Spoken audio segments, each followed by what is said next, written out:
Thanks, Joe. It's good to be here. Good morning, everyone. This is a really exciting topic and much more relevant today than it was 3 months ago, which I'll tell you why. I've been in data science for quite a number of years, and part of that work, both in the financial services world and also especially at eBay, has overlapped with the privacy domain. So we've always had to think about privacy and implications. Things are getting much, much more serious and far-reaching in that area in the EU recently and pending. And I want to talk about why that is. Let me ask first to start, how many of you are specifically from a privacy background? Is there anyone here who's really privacy background? Okay.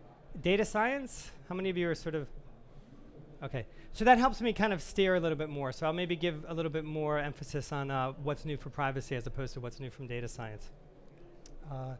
So I'll start with a brief intro so you know a bit more about who I am. And I'm going to open with 2 case studies which really illustrate what we're dealing with. These are both high-profile events you may have heard of, and they'll set the stage for how privacy really can conflict or enhance data science and data management in high-profile ways. I'm going to talk about data science, and then I'm going to talk about some very important privacy issues towards the end. So who I am, I'm from the United States originally, educated at Cornell, did my PhD in math and computer science there. Taught for a while at the University of Pennsylvania in advanced analytics, did some work in decision support systems, quantitative finance. Then eBay brought me on board to help out with the global analytics for the classifieds group. So that is sort of the BI, the data science, the analytics and such for the global portfolio. So a lot of multinational privacy exposure there. And more recently, I started off on my own, so I'm doing independent consulting now, generally on data science, data management and data science, and part of that is focused also on issues related to privacy. For that part, I also work with an ex-eBay colleague of mine, who is the privacy advisor for eBay in the EU, and that's the company Assured Privacy. So for the privacy portion, I work together with them. Also hang out with the guys at Zomnia sometimes, so I'll get involved with projects with them. More focused on data science, which is cool. High profile case number 1. How many of you have heard of this one? Target. Okay, I thought there'd be more people. Someone mentioned it yesterday. Okay, so Target Corporation, 2002, second largest discount retailer in the United States. So in the US, this is huge. This is a household name. It's everywhere. $70 billion in annual turnover. Stuck in head-to-head competition with Walmart, the leader, difficult to gain any market share, but they had a strategic vision, and that strategic vision was based on the power of habit. So the executives, not data scientists, said, we're going to grow our business by tapping into the power of habit, identifying our customer segments, which are open to changes in habit. So who, as an adult shopper, is most likely to change their shopping habits?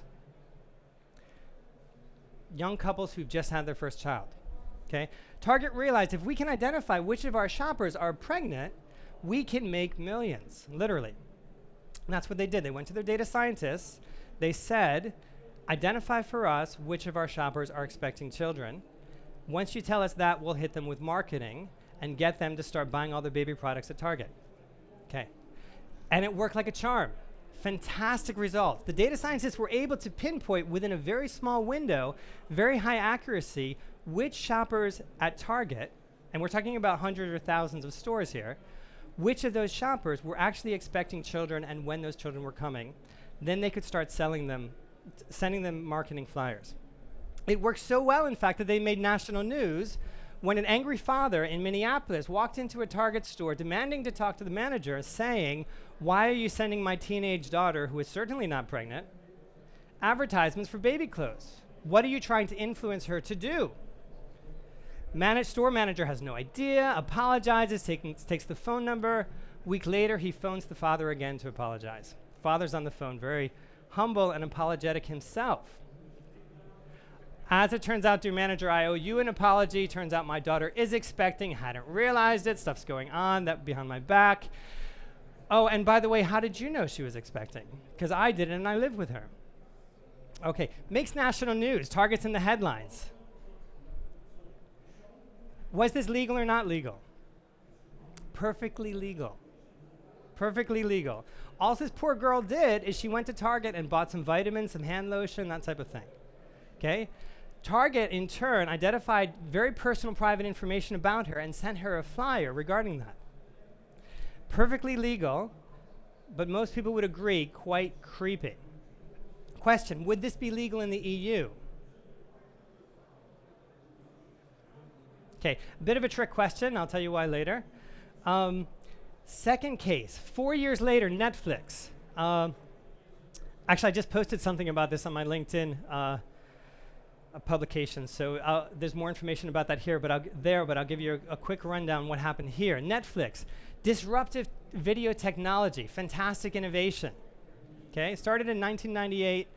By 2006, they'd grown to almost 6 million users, and they were doing something really cool with data science. What they were doing is they would keep track of what movies you'd watched, what ratings you'd given those movies, and based on your ratings of past movies, they would recommend to you another good movie to watch.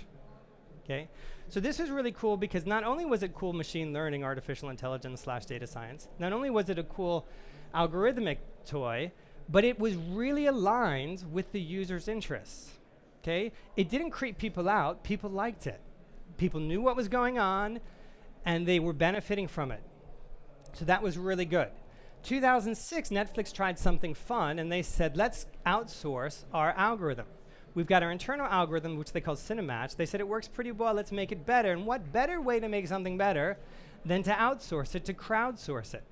We'll let the whole world work on our algorithm and make it better. So they put aside $1 million cash prize for this.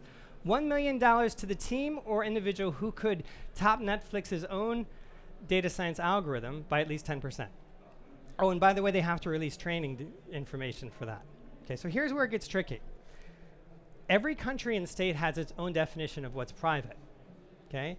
And as it happens, and this is a very funny story, which unfortunately I don't have time to tell, but it's a very funny story why in the United States your video rental history is absolutely private as protected by an act of Congress in 1988. Okay, so Netflix was not allowed to release rental histories, but it needed to release something to crowdsource this algorithm. So it took all the rental histories, erased the name of the people, and sent them out into the ecosystem. Okay, push, there it goes. All this data, all this private data which has been anonymized. Okay, what happens? Within a month, data scientists have started to de-anonymize this federally protected private data that Netflix has released. Okay, bad news for Netflix. They settled out of court, class action lawsuit. They were going to have a follow-up prize, which of course was quickly canceled. But they were well-intentioned. It wasn't a PR violation. I mean, it wasn't a PR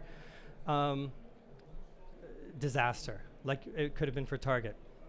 Okay, so two cases which were really high profile, which were very different in different ways. Okay, the one was perfectly legal, but very bad from a privacy perspective. Okay, it gave a very bad feeling to the users. The second was not necessarily legal. I mean, there wasn't, it was settled out of court, so we can't say what the final result was. But it was something which was a corporation not realizing the exposure that they were taking on, and the result of that was essentially a legal penalty, a financial loss to the company because of not realizing the exposure that their data science efforts were putting them up to. Okay, and there's also two different legs here that are illustrated. From the Target perspective, it's the privacy. From the Netflix perspective, it's the data protection. Okay, and these are two things you'll see in the EU Charter. These are two rights that are fundamental rights in the EU Charter which are guaranteed: privacy and data protection. Okay, privacy and data protection, both of which were violated in these two cases. Okay, so now let's talk a bit more about data science. Okay, because that's more relevant to the big data, and I want to set the stage to say why it is that privacy and data are so related here. Okay, so most of you have backgrounds in data science to some extent. You know the cool uses of data science. Okay, data science, it does a lot of stuff. There's a lot of really neat algorithms. We love it. We want to do more of it. But essentially, one of the main focuses of data science is helping marketing. Okay, that's one of the applications. How do we help marketing? Well, we do that by personalization. Understanding your customer, understanding which of your customers, for example, are pregnant. Which of your customers are young, rich, single people who want to spend a lot of money, right? Which of your customers are most likely are the best targets for your marketing efforts, okay? Another thing we do in data science, especially in banks, insurance, we look at propensity to do something, propensity to default. If you're a telco provider, propensity to churn, okay? So we want to profile people, we want to classify people, we want to find out as much as we can about people in order to help the business run better, okay? So you can see from one side, we've got data science pushing up and saying, tell me more about people. From the other side, we've got privacy coming down and saying, yes, but privacy needs to be protected, okay? So there's a difficulty in aligning those two objectives and not having them sort of tread on each other. So it really has to be well thought out of how do we align the objectives of data science with privacy. And the other thing about data science too is that what we realize is, and this is the difference sort of between machine learning and data science as a whole, one of the key components of data science is getting more data, okay? More data means more insights. Okay, so the key part of data science is collecting more data sources. So it's taking the traditional data that we have in our systems, adding in the big data, adding in the Internet of Things, adding in smart sensors, adding in third-party data. The reason I had this puzzle picture here is to illustrate the fact that, look, you know, I've got a missing piece from this puzzle. I can use techniques to guess what's in that missing piece, right? I can do image recognition or pattern extension or whatever to guess what the missing pieces of a puzzle are. The best thing is to actually get those pieces and put them in, okay? I can do statistical methods against 100 data points and have an error margin, but if I've got 1,000 data points rather than 100, how much better is that than a slightly better regression algorithm, okay? So more data beats better algorithms. So our goal as data scientists is to get as much data as we possibly can, okay? Again, this is also gonna bring us right against the wall of privacy, because the goal of privacy, not the goal of privacy, but the way this plays out is to limit access to data. Okay, so it's really something you need to balance. Let me give you an example of this. The third case study has to do with healthcare. Now, healthcare is also protected in the United States, and of course, in the EU also. Here's an example from also from 2002. There was a researcher at Carnegie Mellon University named LaTanya Sweeney who made a claim. She said 87% of the population of the United States, so 87% of several hundred million people, could be uniquely identified if you tell me just 3 things about them.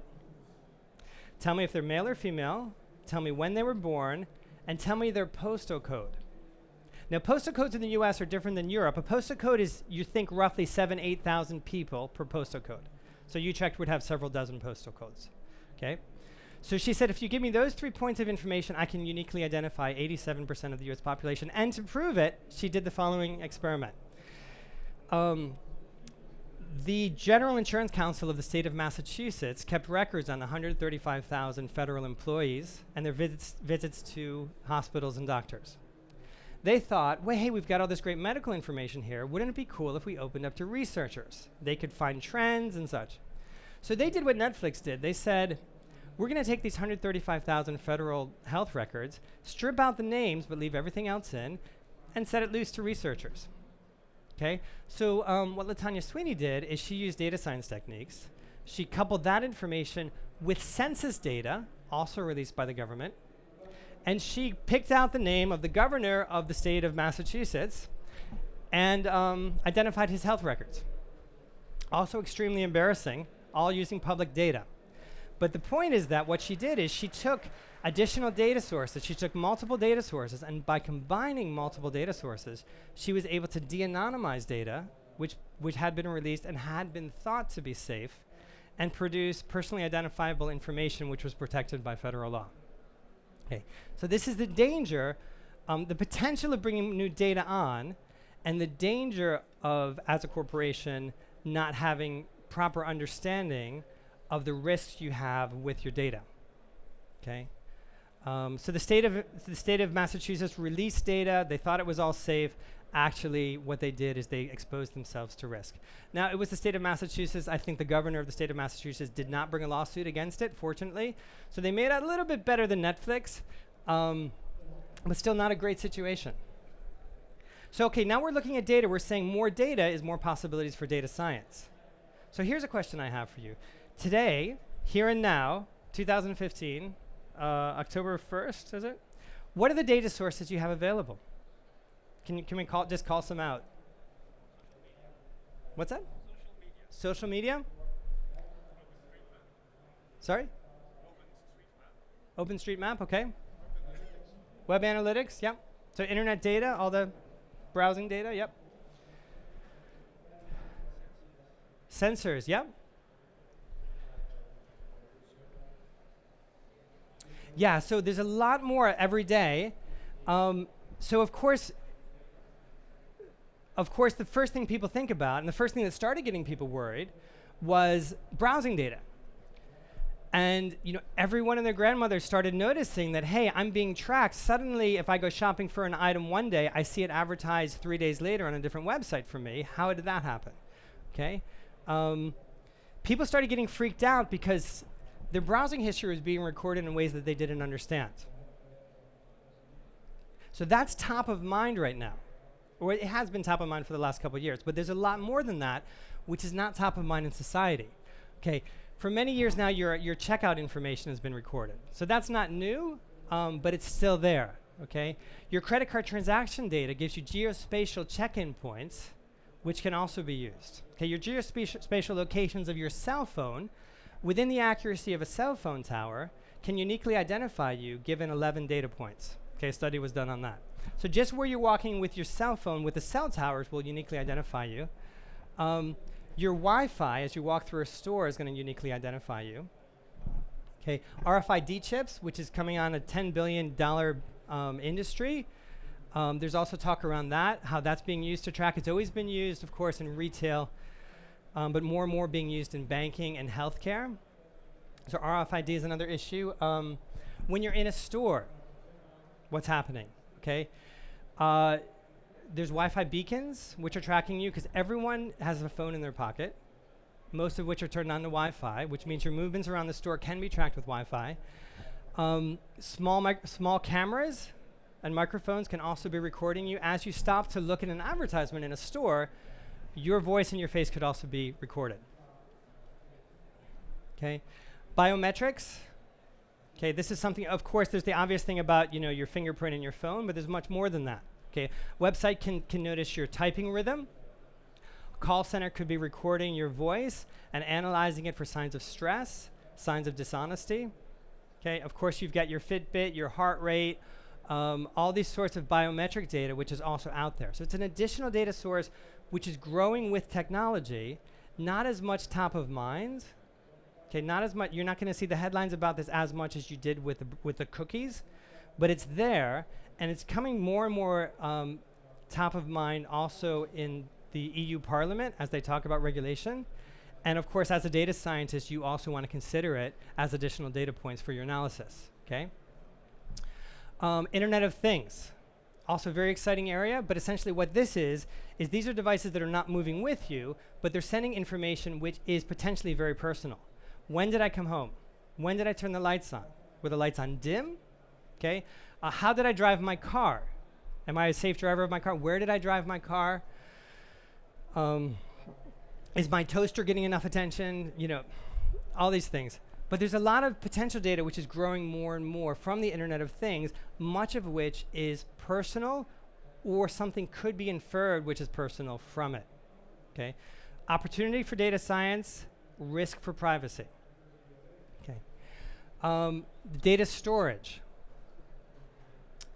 This is also an issue too, because as I think about data protection and data privacy, it's very easy for me now to, because of the cloud, because of additional tools like Hadoop and Spark, which motivate me to keep more data, I have a tendency to say, let me keep all the data I can. Let me keep all the web analytics data. Let me keep all of the clickstream data, all of the video data. and see what I can do with it. Okay, now I'm opening myself even more to potential risk. Okay, so let me summarize a bit here. So what are we saying? We're saying initially, years ago, people thought of data as what was volunteered, what I told you. I told you if I'm male or female, my age, that type of thing. In the last 10 years, especially with the internet, we're thinking much more in terms of what can be observed. Okay, and that's growing. Okay, that's all customer data, which is growing.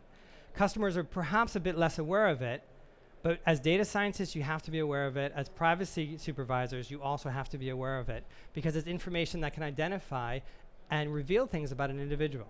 Okay? And then finally, the thing which is this gray part here, which is perhaps the least discussed, is what data science can do with the data.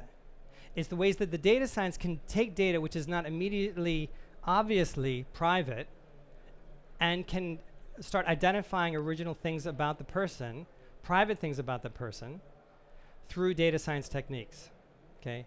And this is where we have to really start looking and realizing that there are new things here that we have to be aware of. Okay? Let me give you an example.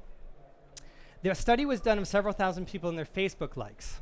Okay? Just by knowing what you like on Facebook, they could predict with an 85% accuracy whether you were male or female, with a 95% accuracy whether you were an African American. Okay, very high accuracy. I can predict if you're African American just by your Facebook likes. Okay, now let's imagine a company that stored all the Facebook likes for a set of people. They've stored it, they've released it, whatever, and now the study comes out and says, here's a simple way to determine who is African American, ethnic information. Okay, so what I've done is I haven't realized that data I thought was safe is perhaps not actually safe because it's very private and personal. So it's an awareness of how data science fits in with the whole picture of privacy. Okay, it's something we're thinking about more. It's something the EU is also thinking about more in their regulations. Then I have to think about, of course, storage, usage, and sharing it with third parties. Okay, I could go into this a bit more, but I'm running low on time. And I need to talk about privacy, because this is where the big storm is brewing.